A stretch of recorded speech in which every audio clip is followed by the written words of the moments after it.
The fate of Muskrat Falls has taken a new urgency as Nalcor clears the way for its hydroelectric project.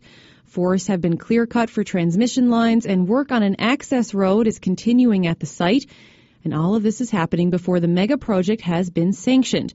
A group called Friends of the Grand River is now focusing its energies on saving Muskrat Falls.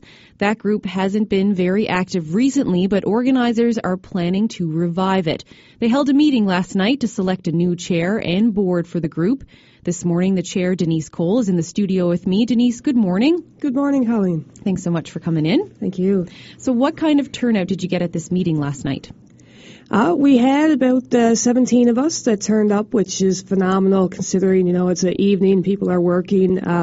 We have supporters that we know are all over the region and all over the province. So, but we had a small but very committed and passionate, dedicated group of people. And you're looking to stop the Muskrat Falls completely. What is your goal here?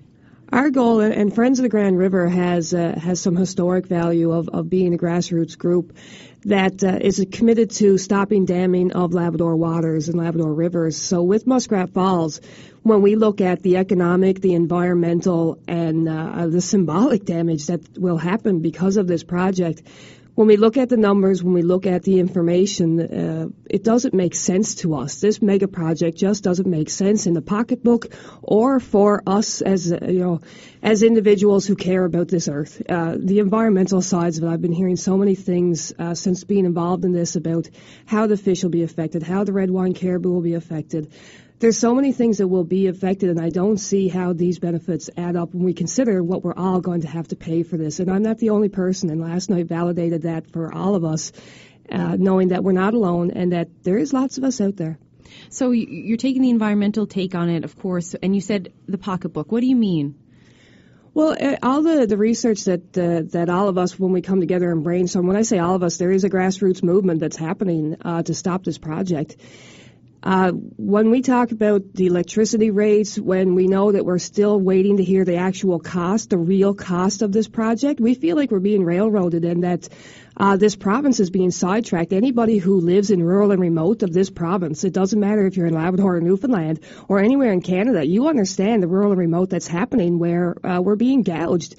And in essence, we're going to pay for services that will help other people, which we're good about helping other people, but we'd like to get some help ourselves, some benefits ourselves. But this is completely about no damming of Muskrat Falls. So we want to see other options come up. There's other ways for us to be sustainable. There's other ways for us to meet our electricity needs.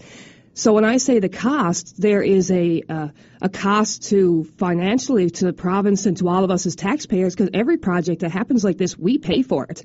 The people who are working up there, we're paying for that. So this destruction that's happening without even being sanctioned, we can, thank our government who's asking us to pay for this project that, one of the things that keeps coming up for us is the tens of millions of dollars that Bennett said he's spending to do this calculated cost risk work, while he talks about Holyrood generators being so obsolete. So why aren't those tens of millions of dollars being taken to fix that? Why aren't we discussing how do we have wind generation in each of different communities throughout the province to allow us to become self-sustainable as a province? I have a lot of ideas, and so does the group. And everybody who came last night had their own story and reason for being there. But the goal is the same. Stop this project, save Muskrat Falls. Okay, so tell me now, what are some of the ways that you're planning on trying to stop the project? Do you have anything in the works? Well, I think that as the team keeps growing, we have lots of ideas, and we have a strong executive in place now. It's myself, Debbie Michelin, Jim Learning, and Scotia Diamond. But we are opening ourselves up, so all of our executive meetings will be open to the public. And what we're looking at is we want everybody to get involved any way they can. So we've had different groups from all over the province and actually all over the country and the states who are giving us attention and saying, tell us how to help. So they're twittering and they're blogging and they're making pictures with the quotes of what the real facts are, because there's still a lack of information. We've been oversaturated with what ifs and maybes and presumed cost and real cost, We need clear information. I don't believe our public is still getting that. So we want to get information out, but we also want to make this safe and friendly for anybody to be involved. I mean, if you're an activist, of course there's a role within a movement like this, but if you're a passionate community person, there's a role here too. So we're talking about some family fun days. We're talking about free concerts. We're talking about boil-ups.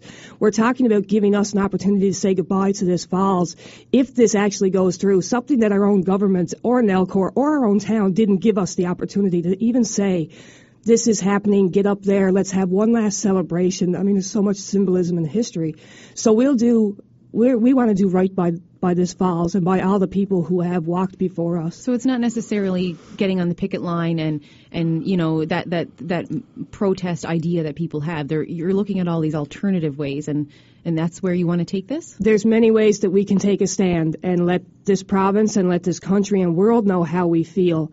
I think social media is a huge piece of getting that out. Do I think protesting is a piece of that? Absolutely. So yes, we will certainly be looking at wanting people who want to help out with that.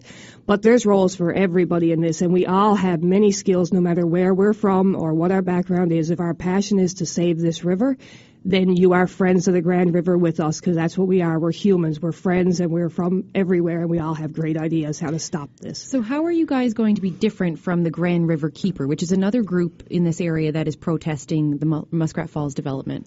I always say the biggest thing that I see isn't a difference, because we are very like-minded as far as goals about how we see this project and environmental damage that happens to Labrador.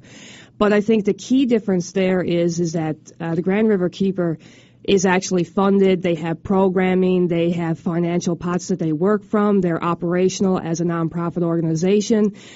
So they have those things that are in place. We do not. Friends of the Grand River are volunteers, grassroots. We are not paid for by anybody, which gives us complete liberty and freedom to do this how we all decide that we're going to do this. So the protesting, we don't have to worry about, you know, somebody might pull our operational funds if we decide to protest. We don't have those concerns because we're here free of charge. You know, we're doing this because we love Labrador and we love the land, and we know this is wrong. Why didn't you revive this group during the environmental hearings? You know, when Nalcor was asking for all this input during that time, why not bring the Friends of Grand River to life then? Actually, it was brought back to life then, and the biggest piece I'll say, because I spent a lot of time up at those presentations, when I looked around the room last night and I looked around that room for those presentations, those are the same people.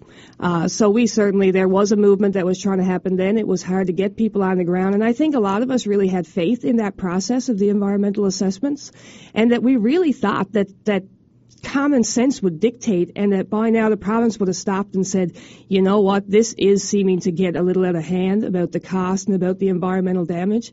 I don't know how many reports a government needs to see to say, this is risky, this is really risky. I mean, when you look around the world, not many people are doing mega hydro projects like this. It's dangerous for the environment, it's dangerous for the community and everybody involved, and it's such an exponential cost that us as taxpayers are going to pay for this. Like, it's, while we all say we need more information and why we say why isn't it making sense, and the government's going, yes, let me pat you on the head, thank you for your concern, but now get out of our way.